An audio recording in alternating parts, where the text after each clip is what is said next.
Привет, друзья! Сегодня будет вода, кругом вода.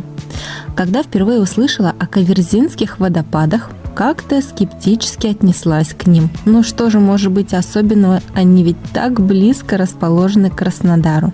А зря. Сегодня буду исправляться.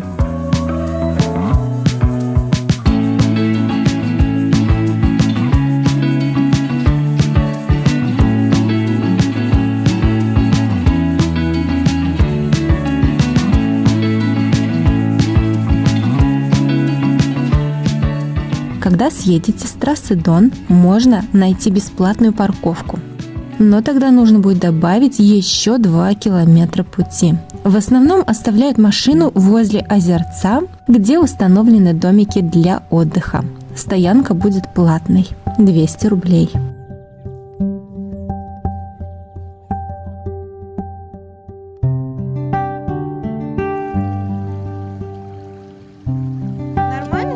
Водопады находятся на реке Тамбовская щель, а название вошло в лексикон туристов еще в 70-е годы из-за реки Каверзе, которая является правым притоком нашей реки.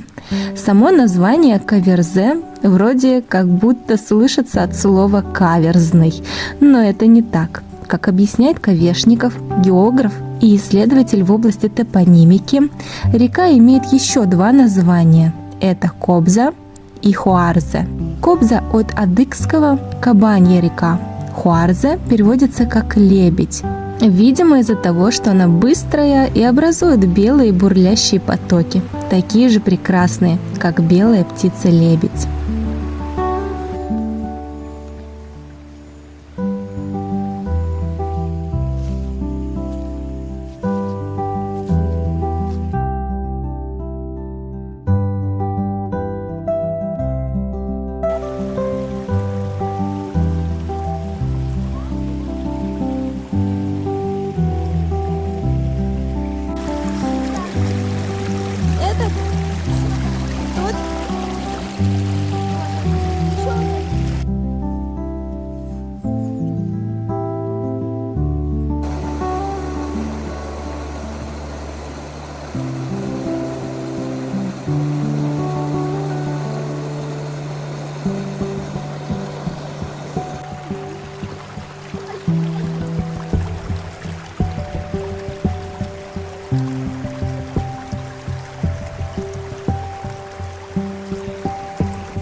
Сначала нас ждет довольно-таки широкая тропа.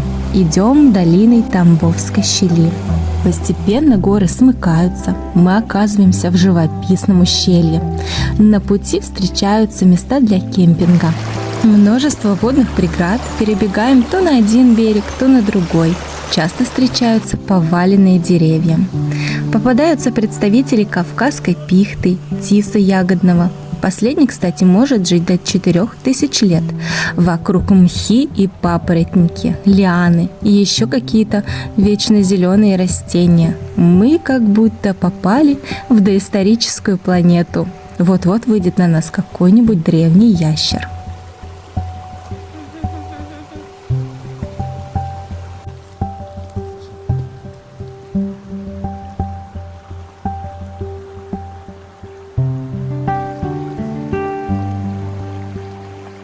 Так гладко.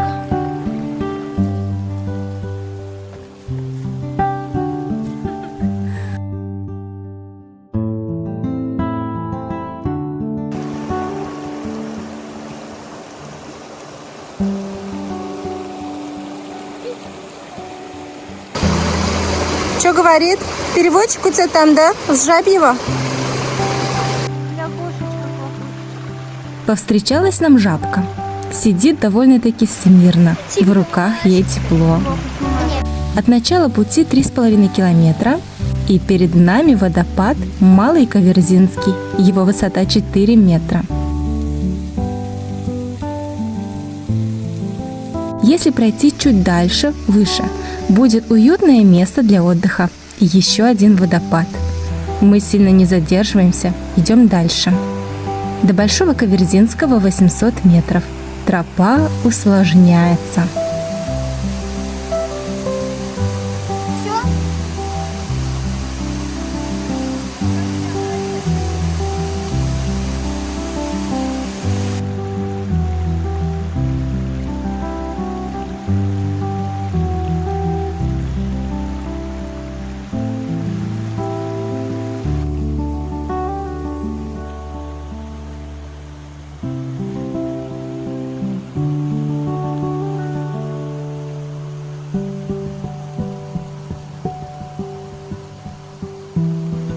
Увидели интересную птичку – аляпку. Способна хорошо плавать и даже нырять. Из-за своего необычного поведения на воде и привлекла мое внимание. Приподнимая крылья и ловко маневрируя в потоке воды, птица как бы бежит по дну. Под водой аляпка может оставаться до 50 секунд, пробегая за это время до 20 метров.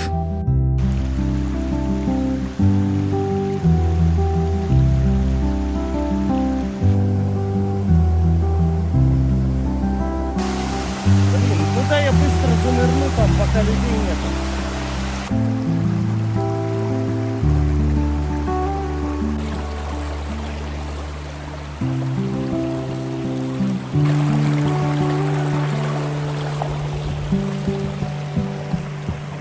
Ты на старой пони больше. Сверху, ну прям текут ручьи, как будто снег тает.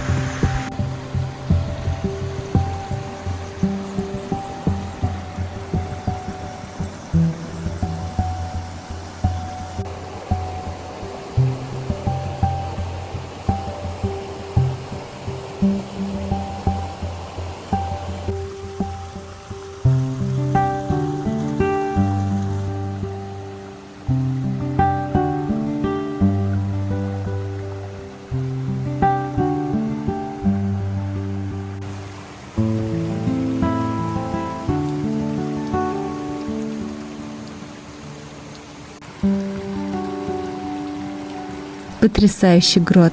Мы уже на подходах.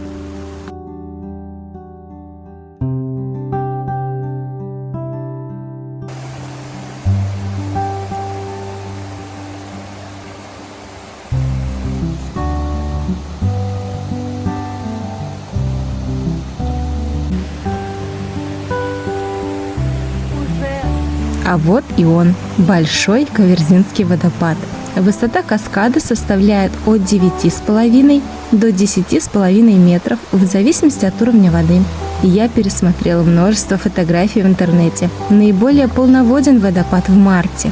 В мае уже все зелено, очень красиво, но воды уже гораздо меньше. А наше видео было снято 8 ноября. Воды много, но все же я бы еще весной сюда пришла посмотреть.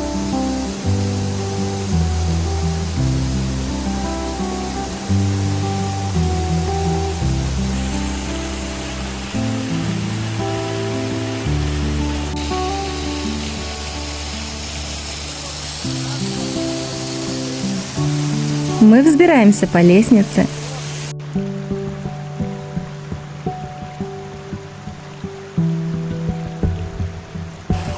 Эх бы в эту природную ванну, да в жаркие летние дни. На карте указана стояночка. Вот сейчас тут палатку не поставить, сыро. Возможно, в летние месяцы, но не в ноябре и не весной, пожалуй. Потрясающее место, со всех сторон ручьи бегут. А вот место для чаепития самое то. Калмыцкий чай. А ты взяла что-нибудь? Калмыцкий пряный чай для осенне-зимнего периода идеально. Двигаем дальше. Предстоит подъем. Да прям, тебя подтолкнуть что ли? Давай. Давай на камеру хотя бы. Давай на камеру хотя бы заберись. Вот, давай, молодец.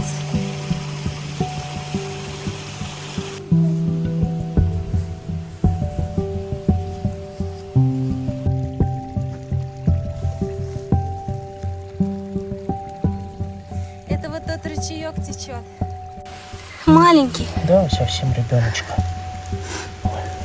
Вдруг нет, папа? Уж, видишь, это желтенькие ушки. Маленький. Ой, Ребенок. Вот здесь идеальные места для кемпинга. Солнечные, теплые полянки. Думаю, здесь часто останавливаются.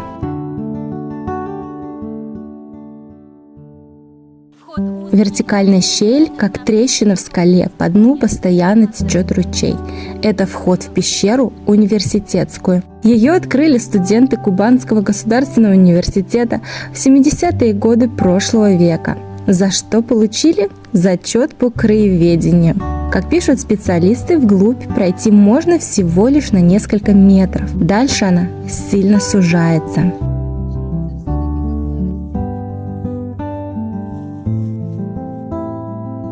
Тут еще круче стоянка. Даже шампура приготовили. Посмотрите, сколько физалиса. можно попробовать? Так много никогда не видела. Можно попробовать? Тут я увидела полянку ярких фонариков. Физалис. Считаю его самым осенним цветком. Посмотрите, какие они чудесные. Погремушечка целая. Они являются съедобными. Думаю, вы видели их в виде украшений на торте. Полезных свойств его не перечесть, однако самое главное, незрелые ягоды являются ядовитыми, и зрелыми на всякий случай лучше ограничиться несколькими штучками.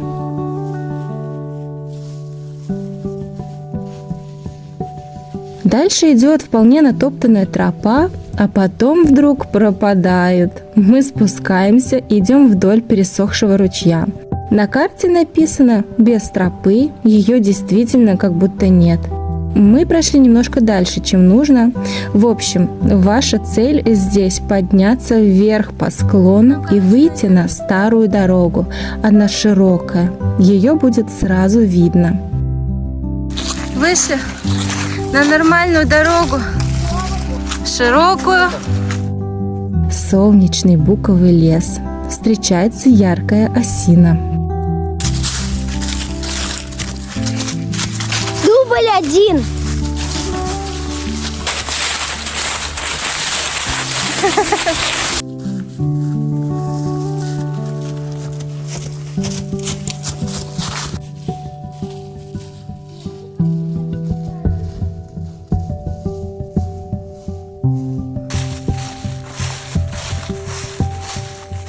В этот же день мы насобирали черные лисички. Нам показали этот гриб проходящие мимо грибники.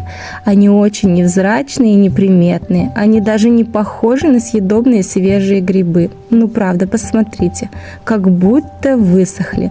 На самом деле в Европе они являются деликатесом, не требуют обработки. Чтобы их необыкновенный грибной вкус раскрылся, необходимо высушить. Я так и сделала, можете посмотреть в конце видео.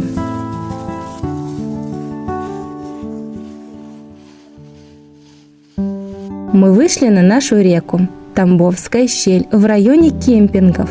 Наш кружочек сомкнулся. Идем в сторону начала маршрута. Еще 2,5 километра. Весь же маршрут занял 9,7 километров и 4,5 часа. Мы нигде не задерживались. Общий подъем сегодня 722 метра. Фотографировать. Ты кто? Я очень надеюсь, что мне удалось передать атмосферу этого места. Оно заслуженно имеет высокий рейтинг в Google и Яндекс.Картах по отзывам посетителей. Ладно тебе, ладно. Иди сюда, иди сюда. Иди сюда. Иди сюда.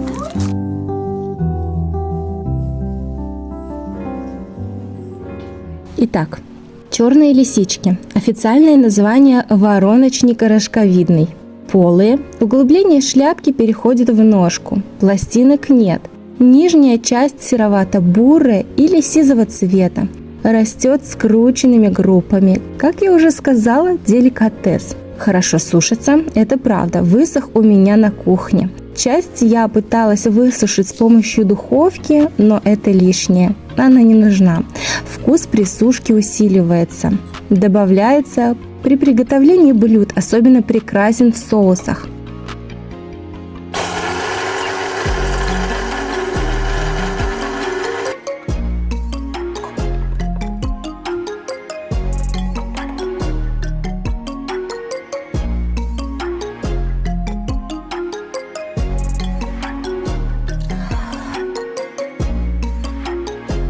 Очень сильно усох. Аромат восхитительный. Ну что ж, обязательно что-нибудь приготовлю и поделюсь впечатлениями. Наскоблила с крышечки и получилось в итоге 30 грамм ароматного грибного порошка. Прям как черная икра. Вот, даже в такую коробочку помещается. 30 грамм. А пока. До встречи в горах. Чао!